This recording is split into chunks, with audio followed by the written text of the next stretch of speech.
Rob Riggle here. Welcome back to Riggle's Picks. With me, as always, my good friend and co-pilot on this journey across the universe, Darren Leader. Rob, it's awesome to be here with you. I want to say thank you. Yeah. And thanks for the $40. Yeah. That's cool. Yeah. Did you take the 40 or did I already give it to you? No, you were going to. And you took it.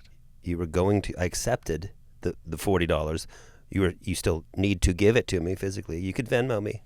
I'll Venmo you. Copy? I'll Venmo you. Okay. You probably noticed my leg's still broken, but it is mending every day, getting better. That's from saving the kids, right? Yes. No, this one was from parkour. What did I tell you? Are you doing hardcore parkour? Hardcore parkour. Okay. You told me you saved a bus full of blind orphans with a nun driving it. That's right. That's what I did. Oh. Okay. Was All it right. park? So today, very special day, okay, because we're going to be talking to my good friend and former office mate, John Oliver. That guy's awesome. He's awesome. And he's got his own show, obviously, right now on HBO. And he's been doing amazing things with that show. He's been doing okay. He's been doing okay. Yeah, 14 Emmys. I think he's doing okay. Whatevs. It's 14 Emmys, and it's a great show. Yeah. It's really he's funny and smart. Yes. And good looking. He's funny and smart, for sure. Definitely the first two. Yes. Yeah, definitely the first two. No, I'm so honored that he agreed to come on the show today. He's in New York. We're in Los Angeles. That's how we all roll. Hey yo. But because he's in New York, time schedules are way off. So we're going to do the show a little different today. We're going to go to him early. Ooh. Yeah. First guest. Yeah. We're going to do the interview up front. That's exciting. Yeah. A little twist. Yeah. No one saw it coming. I won't be put in a weird, awkward, bad mood by our conversation yet. Is that something that happens? No. It's something that could. It doesn't. It sounds like it's something that's already happened. It doesn't. I'll still give you my Venmo. But I'm in a great mood. Okay. I got a lot of sleep last night. I traveled yesterday. Is getting sleep rare? Yeah. Yeah. Yeah, it's a commodity. Something snapped in me probably around COVID. Mm-hmm. Maybe it's the stress, the strain. I don't know what it is. Maybe I just all of a sudden fell out of my ignorant bliss and became aware of the world. How many hours? How many hours do you average? 5. 5 hours? Yeah. But broken. Oh, yeah. Not a solid 5. Yeah. I'm with you. I go to sleep around, so I'll be in the studio. I'll go to sleep around 10:30 or 11. I wake up at 4 every day. Yeah. Every day. Well, you're conditioned for it now. And your bowels probably are synchronized. I am a Swiss watch Yeah. in the restroom. Yeah. So before all the madness started in 2020, okay, this decade, when this decade started, my beard was jet black. Wow. Jet black. And now it's not. Half blonde, half black still. Half? Half blonde, half black. You can see some of the blonde here. Is that and then blonde? The black. Yes. It's bleached out a little bit because of the sun, because it's summer. Okay. And I'm I'm out on the scene. Yeah. All the time. Moving and shaking. Down on the beach. Are you flexing? Doing my thing. Are you flexing down when you're down there? Yes. Do you put as much oil in your beard as you do on your pecs? No. That would be impossible. Right. Well, that's a lot of surface area for your burly physique. So these days, since I broke my leg, what did I tell you I did? High jumping. High jumping. So when I broke my leg high jumping, it's taken me out of the game, so to speak, down on the beach. Normally, I'm down on the beach, Muscle Beach, getting my pump on, getting yoked, getting jacked, as the young people say. I say it too. You throwing some heavy stuff up? I throw iron. Yeah, that's awesome. I wish that you could have competed against Arnold Schwarzenegger back in the day. Me too. Because I don't know that he would have won as many contests as he did if you were in it. Thanks, man. Yeah, thank you. Thank you. All right. I appreciate that. With us as always, Gary. Gary is he's out on there. He's outside. He's behind this glass of window, or this window of glass. Yeah, both ways works. Totally. And so we can't hear him all the time. A lot of times we have to communicate with sign language. Right. Well, you know what I'm waiting for? Yeah. I'm waiting for Gary to come back from the bathroom, and because he's always going, and he's going to give us a hi sign when we get John on. His nickname, among others, is Gary on the Deuce, Gary the Deuce, Gary Hot Deuce, Gary Quick Deuce, Gary Fire Deuce. All of those things are a little concerning, you know. But is he back? They have very nice facilities here at this Hey, there he Road. is. Hi, Gary. You know, Hi, so, Gary. I hesitate to let them go to waste. Classic Gary. Classic. Always scouting out the hoppers, see which one works the best. God bless you, Gary. Hey, Gary, has John Oliver signed on? We have not seen John Oliver yet. I will keep a starch eye out. You don't even know John Oliver, man. I do. Do you? We shared an office on The Daily Show for 3 years. Was he clean? Was he tidy, or was his desk messy? He was actually a pretty good roommate. He was a Okay. good roommate. He kept his stuff clean, which I always appreciated. Yeah. We didn't do much work when we were in our office together because we just constantly do bits. I imagine it would be like you and I. We would just do nonstop bits. I remember the first time we did a bit. You do? I do. Well, break it down. Break it down. You and I were driving. We carpooled. It was one of the first time we carpooled anywhere to Valencia, TPC, to go play golf with Jason Gore. Oh yeah, he's a professional golfer. I Professional remember. golfer. He hits a big ball. And professional friend. Yes. Nice. He's the best. I mean, second to you, Okay. Jason. Thank You're really the best. We were on our nothing. Okay. We were on our way down to TPC to go play some golf, you and I, and we were in your truck, and I think we got a little bit lost when we got down there. We couldn't find the entrance to the club, and you and I went into some crazy little bit. It was unspoken, and it was just like I was taking a position, you were taking a position, and I remember we were BSing, and I was like, we're doing a bit. We just became best friends. It was awesome. Did we just give a yep? Totally. It was one of those moments where I clearly remember going, oh, I like this dude. It was killer because it was easy, it was comfortable, and it was funny. Yeah, that is fun. I love that. Yeah. So, John Oliver and I would do bits. He would sit. I remember our desks are butted up against each other. Right. This is not a big office. This is just a Like two facing each other? It's two. Yeah. Okay. And at one point we had to turn it to an L, but Solid. they were facing each other. But then it was kind of an L. So when we backed up our chairs, we'd run into each other. Diagonally. So I would be bored. He would be sitting at his desk looking at the internet, and I would just call him and act like 1,000 different characters. You know, I would be the pizza guy who couldn't find the place. I'd be, Now, no one's watching this. no one's that's the thing. No one. And he would pick up the phone, and as sincerely as possible, be like, "Hello," and I'd be like, "Hey, this is down. I can't find your place, man. I don't. You got to help me." Be like, "Where are you right now?" Like he would instantly played the bit out, no matter what I threw at him. That's when you know you're friends. Yeah. When you're across from your buddy and you call him on the phone and he goes, hello, that's it. And it just goes from there. That's killer, man. That's game on. Yeah. It's game on. That's why he has 14 Emmys. That's right. And we would entertain each other. Just constantly entertain. Why? Idle hands. Yeah. The devil's workshop. Why didn't you guys do work? You just let the cat out of the bag. It's exhausting, man. I know. And you do it, it's feast or famine. So you'd sit there and not do anything, and then you jam it all out. And then you'd sit back and... Are you a procrastinator? Okay, I get what you're doing. I see what you're doing. I have procrastinated in the past. I have gotten better as an adult. Have you? Only because the pain of not being prepared, the pain of not being done, the pain of the stress. Yeah. I endured that pain for years and years and years. And finally I just got to the point, and I say years and years, that my teenage growing up years, my development years, I was procrastinating. Into your 20s? But then when I got in the Marines, I just realized, just get it done. Right. Just get it done and you'll feel better and you'll be ahead of the curve. You don't really have time to procrastinate in the Marines, do you? No. You can't. Really, no. You just... They don't. They tend to react poorly. They seem like they're more on it in They seem to in that react environment. poorly to lack of preparation. I'll make my bed later, man. I'm just chilling. What? I'm only 5 minutes late. Relax. God. You guys, why y'all looking at me? What? It's an attack. We'll do it in 5 minutes. Dude, I haven't eaten. You want me to attack on a granola bar? Do you have any goldfish? All right, we'll go fight in a sec. How about it, Gare?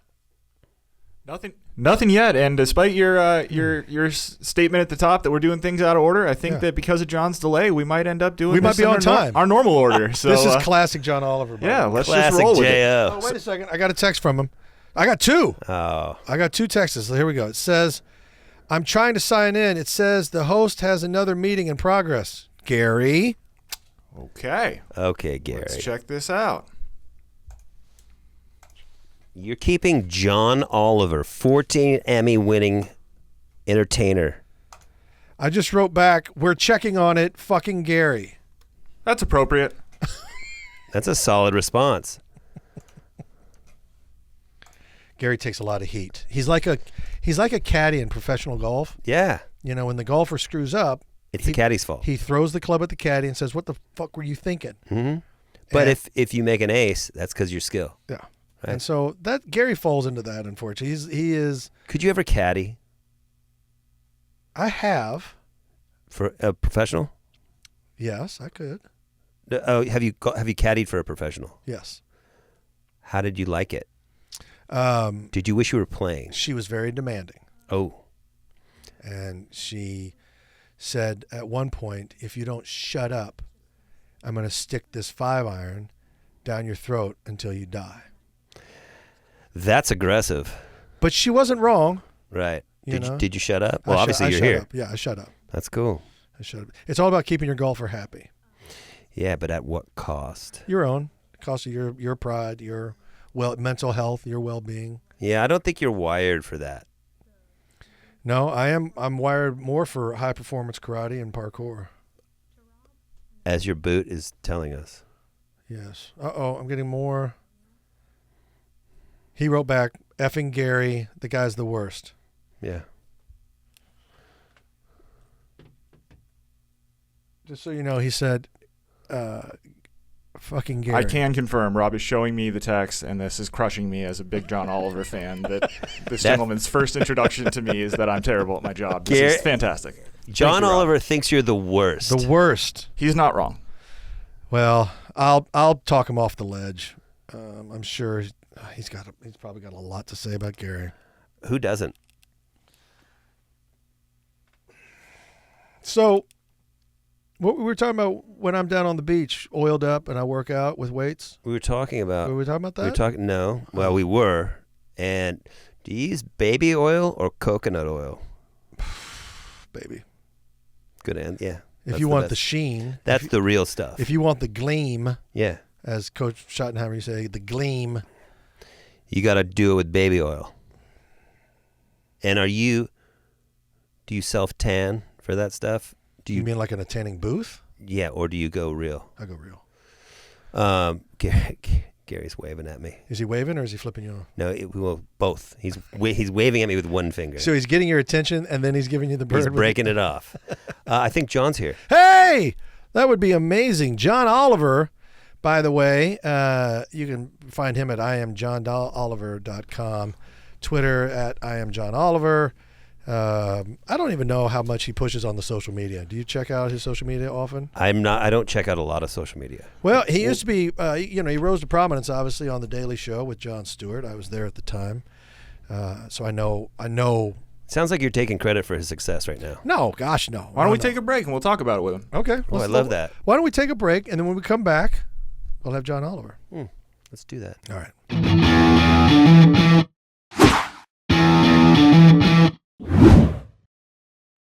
Oh!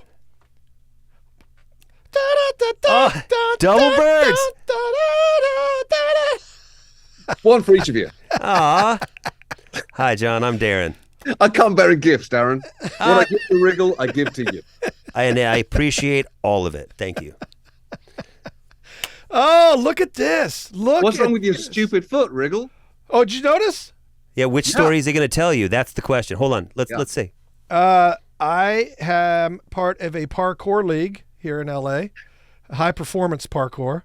And we take this very seriously. What a terrible idea. And we were doing some building jumps downtown. And I did this, believe it or not, on the first jump. But because I'm passionate and I care about my team, my league, my crew, my gang, my posse, I still jumped 5 more buildings that night. And I How many probably made times? it worse. How many times do I have to say this, Riggle? You're not a French teenager. You say it a lot. It's not sinking in though. It never sinks in for him. And by the way, the first story that I got, John, was that he saved blind orphans from a burning school bus driven by a nun. Well, that's true too. Same night. So I don't know when it broke. It was that night though. It might have been that day or the next day. So it's hard to say because I have a high pain threshold. And people talk about it. I don't talk about it, but people talk about it. You should show him your other foot. This is the most embarrassing part, John.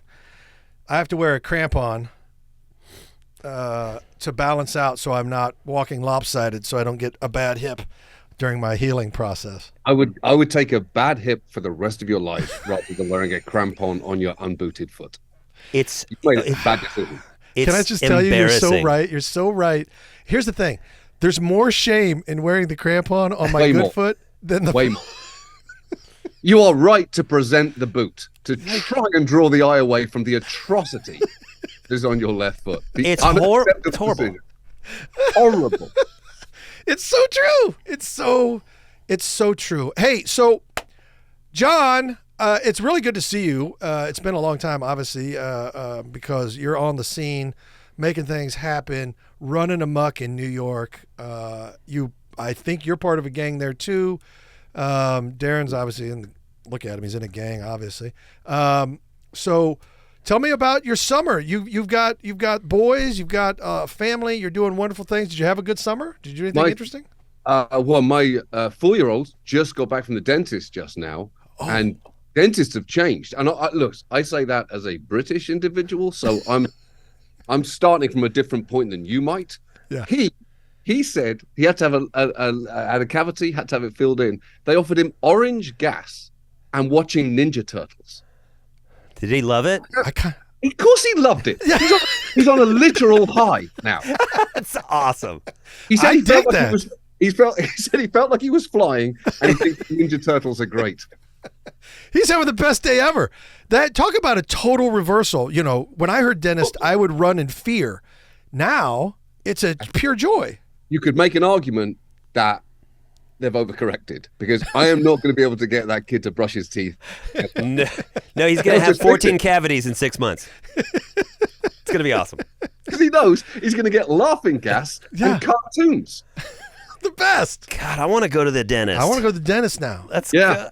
I just remember as a kid, my dentist, I think he had the world record for the biggest hands on a human because all I remember being a kid is those giant mitts in my face, and I'm traumatized as an adult. I hate it. And kids, they love it. You still have nightmares. I will say the best thing, when I lived in New York, the best thing about being there was my dentist. I loved him. He was one of these pain-free dentistry. He really believed it. He sold it to me. I was like, for real? He's like, yeah. So he put all new fillings in, and when he did, he numbed me up 25 times. Like I couldn't feel anything. It was the most joyful, wonderful experience ever. I think I remember you coming to the office after that. I don't know if you remember this, but you came in real happy without enunciating a single word. Well, was it okay? Was this on a Friday?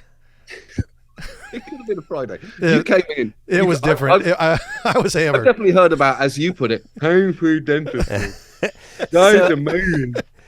So, John, Rob tells me that he used to, while your desks were facing each other, he would call you as different characters, and you would pick up. It was even worse than facing each other. I was facing away from him because I had deadlines. You know, there's a problem with a daily show is there's a show every day, and he would come in, you know, approaching the end of my writing deadline, and then my phone would ring, and he'd go, "Oh no," because I can hear him breathing right next to you. And I can't not pick that up. Now that's on me. I will take the fall. That's why he's the best. I love John for so many reasons, but one of the things was he was always down for the bit, even though I know he's like in crunch time. I could hear him clacking. Yeah. So he's doing work, but then, the phone rings and he's like, I got to do the bit. I got to do the bit. That's what friends do. You do the bit. Do the right thing. I put the phone under my neck Yeah. and I try and punch out a B+ script while engaging with Riggle in whatever bullshit. That's awesome. That is so good. Let's get down to real talk. I want to know what's going on with Liverpool. What's going on with Liverpool?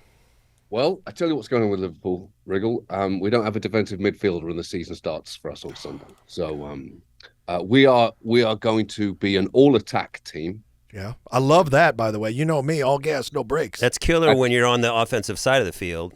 That's right. If you're on the defensive side, it's going to be there will be no breaks.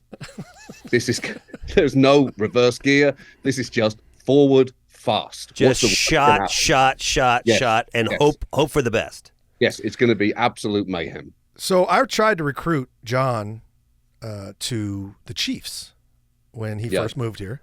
Oh. And tried to make him a Chiefs fan. Okay. Welcome to the NFL. I figured, you need a team. Right. He lived in New York. He felt he owed New York loyalty, so he became a Giants fan. No, I didn't, Riggle. I didn't. I became a Jets fan the year that the Giants won the Super Bowl. There you go. Wait. So are you still a Jets? Yeah. All right. Well, you got to be excited about Aaron Rodgers. Yeah. And Hard Knocks.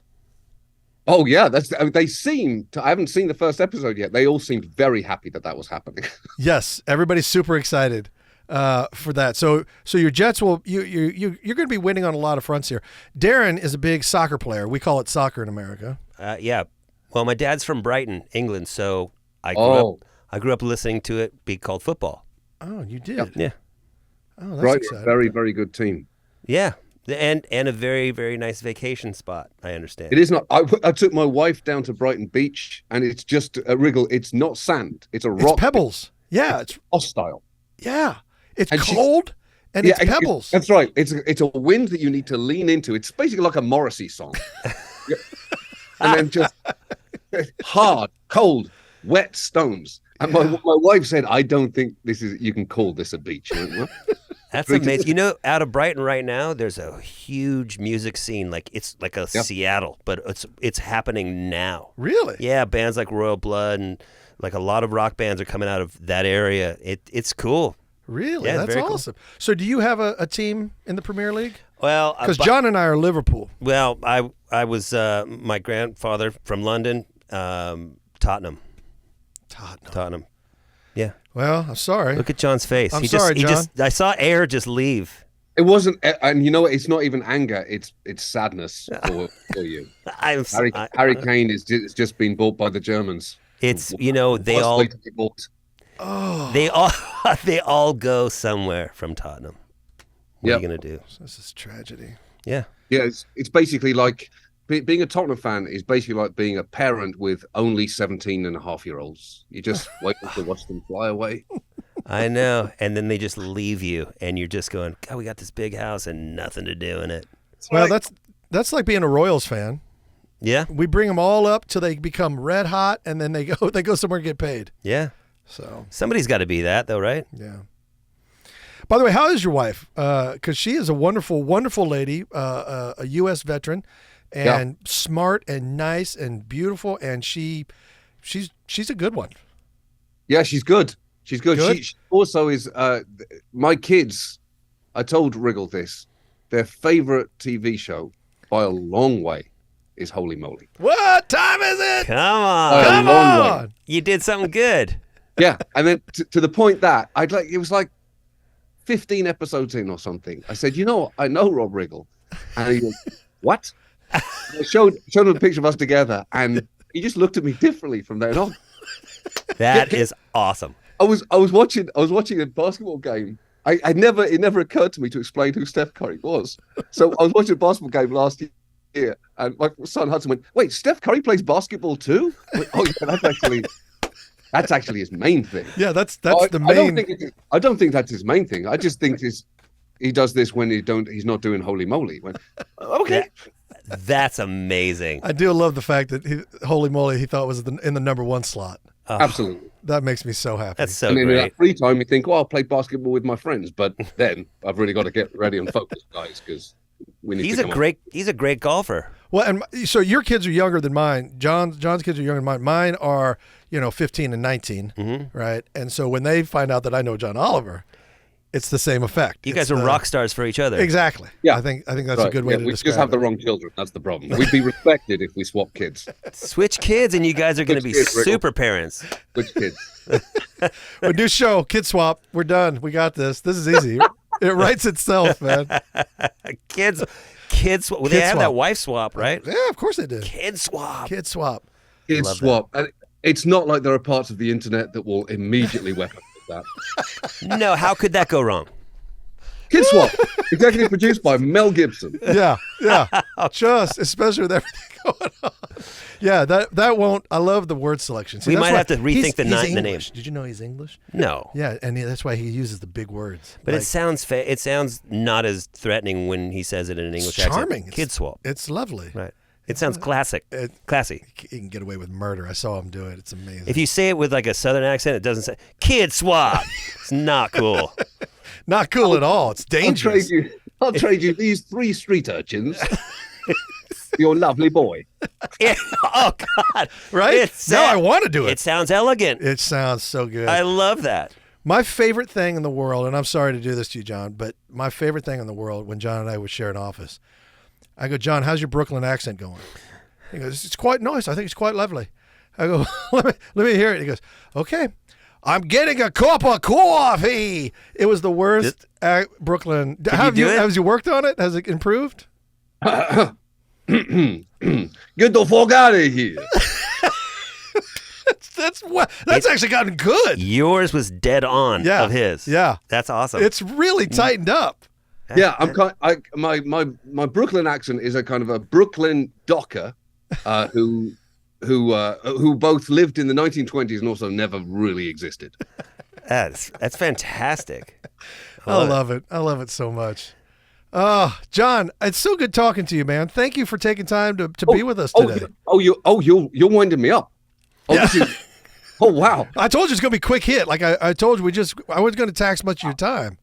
No, thanks for it. It's just I just got that ice cold. Well, I'm not gonna. Okay, John. Good to have you. I didn't even mean that. There's a strike going on, and so we can't promote anything, and we can't. So I'm trying to dodge anything that may be questionable. That's so basically what you've moved into is now saying goodbye to people. I remember when Letterman just used to cut you off cold, so cold that but when he threw to a break, you realize, and you just killed the memory that this ever happened. Yeah, you're gone. You were never here. Just the fun sucker, it was right like, away. Poof! You were Kaiser Soze. You were gone, man. Just like that. Exactly. Yeah. Man, well, it's nice to talk to you for real. Nice. Yeah. By the way, Gary wanted me to share with you, Gary, our producer, that it was not. He did not make the mistake. He is one of your biggest fans. He did not want you to think poorly of him when I wrote Effin' Gary. Yes. I tease Gary a lot, but he is a super fan. And hold on, I got to read this. He is highly talented and very proficient at his job. He's a true professional. We're lucky to have him. I will say, Riggle, I don't think I've ever opened a link from you in an email before because I've never trusted it. I've always felt like the moment I clicked on a link in an email from you, next thing I know is there's some Belarusian hacker saying, like, big mistake. Yeah. Hello, dummy. And then a knock on the door. I can't believe you did this. What the hell? You actually caught me off guard. Hold on. When it's this easy, it's less fun. That's awesome. Right. Good to see you, brother. I'm going to let you go, Riggle.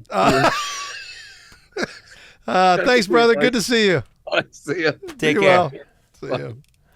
I love that guy. You froze him. I love him. He's so funny. He's good, dude. Isn't he a good dude? Yeah. So fun to hang out with. So easy to shoot the breeze with. You know what's cool? The coolest part about it is he's the same on his TV show as he is now. Yeah. And I got to tell you, he got me into stand-up. Really? Yeah. And when we shared that office together, we were both bachelors. I was a geographical bachelor. He was a pure bachelor. we didn't have anything to do in the evenings after we got done with work. So he would say, well, come with me. I'm going to go do 5 minutes at this comedy club. I'm going to do some stuff. I go, I don't do stand-up, man. I do improv and sketch and, so come with me. Come down to the Upright Citizens Brigade Theater, and you can do monologues for the Ass Cat show or whatever. And he would do it. And then he finally got to where he's like, all right, you're coming with me. If I go to do your thing, you got to come do mine. I was like, I don't know stand-up from a hole in the wall. So he gave me some advice. He gave me an idea on how to build. And we would go after work. We'd get in a cab, and we would go to 5 different clubs. And do 5 minutes in a night, 5 minutes at each. That's amazing. And we would work on the same 5 minutes. And we'd give notes, and we'd like, hey, this worked, that didn't work. Try this word, don't try that. And by the end of one night, we would have, I don't know, 2 or 3 minutes of good stuff. That's awesome. And you do that enough, and you start to build a set. And so he got me into that. But he can go on a stage unprepared. He's one of those comedians who he can go onto a stage with nothing and can create on the spot a hilarious stand-up show just by interacting with the crowd, just by taking a premise and playing it out as he creates. It's kind of like a freestyle rapper. Yes. It's honestly like just with blank slate, and he lets it flow. Yes, that's awesome. Yeah, he's crazy talented and a wonderful guy. So I'm so glad we got to talk to him. Me too. And again, Gary is being very aggressive. Oh no, what's he? I don't even want to turn around and see what's happening. Well, he's not dressed. I got to turn around. He's not dressed. Oh my God, he's not dressed. And he's waving like a wild banshee in the night. Okay. And I think we have used up all our time today. Does he have his cans on? No. Okay, so he can't. Gary, are you there? Who's Gary? Oh boy. Yeah, I told you. It's worse. He's jumping around in there. He's crazy. Let's get him some water. He's dehydrated. Let's go. Okay, that's what's up. Thanks for joining us for Riggle's Picks. I'm Rob Riggle. I'm Darren Leader. And we'll see you next time. Thanks, bud.